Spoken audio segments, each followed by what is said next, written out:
ಯೋಚಿಸಿ ನೋಡಿ, ಮಾನವ ಕೆಲಸ ಮಾಡಿದರೆ ಒಂದು ದಿನ ಟೈರ್ಡ್ ಆಗುತ್ತಾನೆ, ಆದರೆ ರೋಬೋಟ್ ಬ್ರೇಕ್ ಅಂತ ಕಾನ್ಸೆಪ್ಟೇ ಇರುವುದಿಲ್ಲ.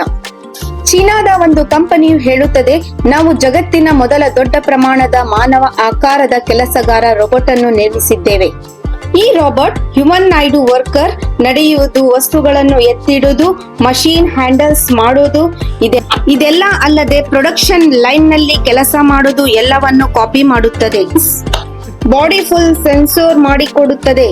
ಮೂಮೆಂಟ್ ಸೇಫ್, ಯಾವುದು ರಿಸ್ಕ್ ರೋಬೋಟ್ ತಾನೇ ಅನಲೈಸ್ ಮಾಡುತ್ತದೆ. ರೋಬೋಟ್ ನ ಪ್ರೋಗ್ರಾಮಿಂಗ್ ಇದೇ ತರ ಇರುತ್ತದೆ. ಸ್ವಲ್ಪ ಸಮಯದಲ್ಲಿ ಬಾಕ್ಸ್ ಸೇಫ್ಟಿ ಮಾಡುವವರೆಗೂ ಓಕೆ ಬಾಸ್ ಅಂದುಕೊಂಡು ಮಾಡುತ್ತದೆ. ಹಿಟ್ ಆಗ್ಬೇಕು ಎಂದು ಈ ಹ್ಯುಮ್ಯಾನಿಟಿಗೆ ಬ್ಯಾಟರಿ ಲೈಫ್ ಕೂಡ ಜಾಸ್ತಿ. ಬ್ಯಾಟರಿ ಮುಗಿದ್ರು ಮತ್ತೆ ಬ್ಯಾಟರಿ ಫುಲ್ ರಿಚಾರ್ಜ್ ಮಾಡಿದರೆ ಅದರ ಫುಲ್ ಪವರ್. ನಿಜಕ್ಕೂ ಅನ್ಬಿಲೀವೇಬಲ್ ಭಾಗ ಏನು ಗೊತ್ತು? ಇದನ್ನು ಮಾಸ್ ಪ್ರೊಡಕ್ಷನ್ ಗೆ ತರುವುದು ಅಂದರೆ ಒಂದು ಅಲ್ಲ, ನೂರಾರು ಹ್ಯೂಮನ್ ವರ್ಕರ್ಸ್ ಫ್ಯೂಚರ್ ಫ್ಯಾಕ್ಟರೀಸ್ ನಲ್ಲಿ ಕಾಣುವುದು ಸಾಧ್ಯ.